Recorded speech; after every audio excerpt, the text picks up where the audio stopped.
Good morning, friends and enemies. Today we are combining the wide receiver rookie class of this year with last year's and ranking them as how strong of prospects they are for your Dynasty rookie teams, okay? And I did this for the running back position last week or 2 weeks ago. I will link that down below if you want to go watch that. First, some of you guys are a little bit confused of how the rankings work. So I'm going to try to simplify it for you. Imagine all of these players, this entire year's class, came out last year's class. How would we be ranking them? So to the best of my ability, I am going to try to remember how I ranked all the wide receivers from last year's class, how I felt about them, without taking hindsight bias into effect here, without thinking about how well they did in the rookie year, just how I looked at them last year so that you can get a better feel for where you should be drafting this year's class, all right? Maybe it's a little bit confusing as I'm talking through it, but it'll make more sense as we kind of throw them all into the draft slots of where I rank the two classes together. All right, so let's just dive right in. We have the first tier of receivers, and this is comprised of all players from last year, okay? We had Marvin Harrison Jr., Malik Nabers, and Rome Odunze were the top three guys in the draft class last year. And sure, a lot of people are going to be like a Brian Thomas Jr. Again, this is going back to how they were looked at as prospects. So when you look at the last three guys, Marvin Harrison Jr., Malik Nabers, Rome Odunze, they were pretty much consensus top 6 picks in rookie drafts last year, okay? They were anywhere from, I saw people take Marvin Harrison Jr. at the 101. Malik was usually a top 3 or 4 pick, and then Rome was typically top 5 or 6. So you have the tier of guys that were top 6 players in rookie drafts. And in normal years, I think they would have gone even higher, but last year was such a strong quarterback class as well. So you had Caleb, you had Jaden Daniels, you had Drake May, you had a lot of guys like that were pushing back a lot of the skill players, right? So you have these wide receivers that were top 5 picks for the most part, right? So that was kind of a tier by themselves. When we move into the second tier, we're looking at some guys from this year's class, but it is Brian Thomas Jr., Tet McMillan, and Travis Hunter, all right? Moving parts of Travis Hunter still, of course, and I do rank him below Tet right now because of the chance that he does play a limited snap count at the wide receiver position.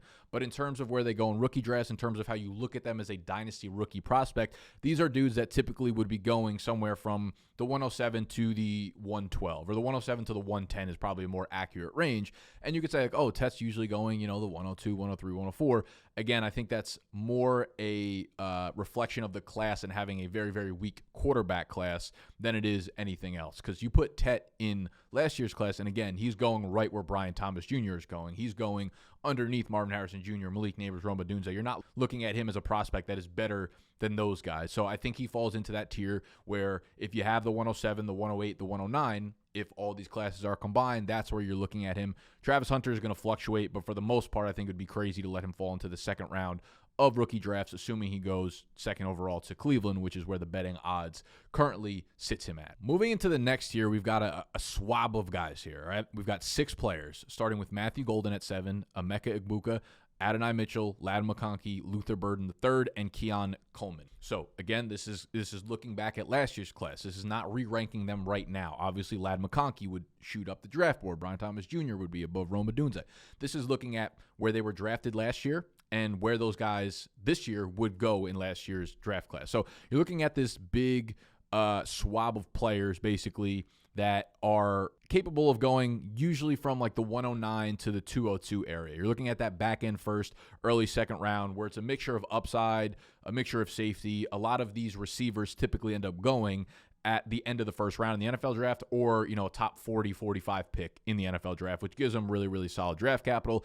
And, that's where Adonai Mitchell went. That's where Keon Coleman went. That's where Ladd McConkey went. That's really where I expect Matthew Golden, Emeka Egbuka, and Luther Burden to go. Golden probably could go all the way up to, 12 overall to Dallas. But you have guys like Burden who might drop, at like 45, 50 in that range. But it's a group of dudes that I think you feel really, really good with using a back end first, early second rounder on them based on what their prospect profiles are. Obviously, looking back, Adonai Mitchell was a little bit too high on him. I still think he's a pure separator, and if they get that shit figured out at the quarterback position in Indy, he could be a problem for defensive players. Keon Coleman still obviously have to figure it out, but if you remember back last year, I don't think anyone was like in love with Keon Coleman. I think you liked to take shots on him in your rookie draft based on the upside that he had. He was just one of the most athletic players coming out of the draft, just a very raw, naturally gifted guy.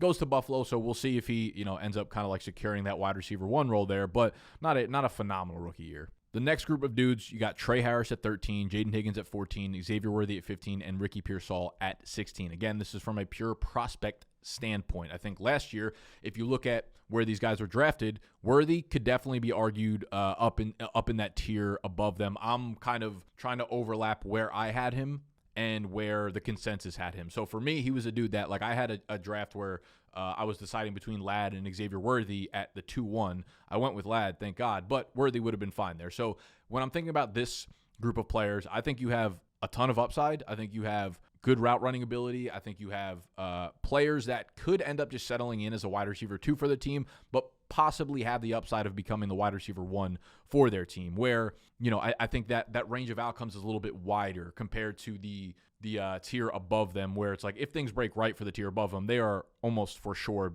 going to end up being the wide receiver 1 for their team. Trey Harris, Jaden Higgins, Xavier Worthy, Ricky Pearsall. I mean, these are guys that you're probably spending somewhere from the 2-3 to the 2-7, 2-8 on in your rookie draft. So most of these tiers, I think you can look at them and break them down by draft capital in your rookie drafts, right? So that first tier of Marvin Harrison Jr., Malik, and Rome Odunze were top 5, top 6 rookie picks. BTJ, Tet McMillan, Travis Hunter are probably somewhere from the 107, 112 if you're combining both of the classes, 110, 111, whatever.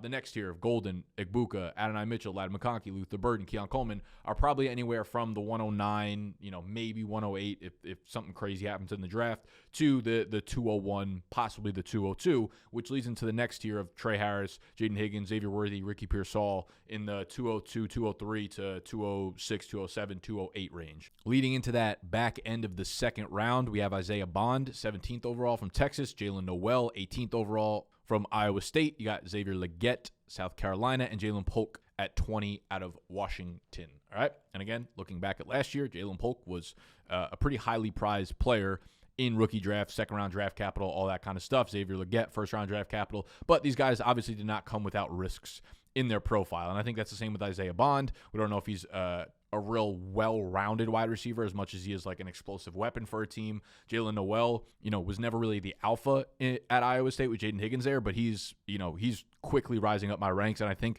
there's a real chance that I throw him over Isaiah Bond and maybe even throw him into the upper tier there of Harris, Higgins, Worthy, and Pearsall. He'll end up getting, top 50 draft capital from what I've seen from mock drafts, and I think he is a pretty easy candidate to jump all the way up into that next gray tier. But it's Bond, Noel, Legette, Polk. As of right now, I think you're using somewhere from the 208 to the 212 on those guys, and that's pretty much where Legette and Jalen Polk were. Rounding out the top 24 here, we have Xavier Restrepo, Jack Besh, Jalen McMillan, and Jalen Royals. So these are dudes that could break the top 2 rounds of rookie drafts, but I expect them to probably flirt more with that 301 to 302, 303, 304 range. You're kind of excited to get them on your team, but you're not really sure what they're going to pan out to be. They could just be slot receivers. They could just be the wide receiver 3 on their team. They could just be, a role player going forward. I think that's a lot of what their prospect profile says for these guys, and that's kind of how I'd round this out. So you have, the different tiers based on draft capital, based on where guys went, based on where I would kind of rank these guys if all of them came out in a singular class together. So it's very, very 2024 top heavy here. Obviously, there's some elite talents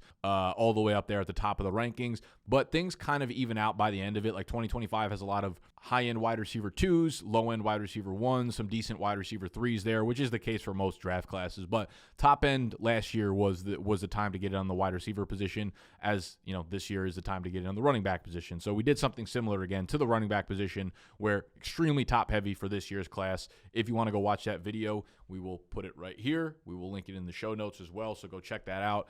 I hope this made sense. I hope it gives you a little bit more of a clear picture of where these guys are probably projected to end up going in the rookie draft. Some of it is, again, my kind of subjective bias here. Some of it is where they're going to get drafted, etc. But a lot's obviously going to change by the time the NFL draft happens in 2 weeks. That shit is quick.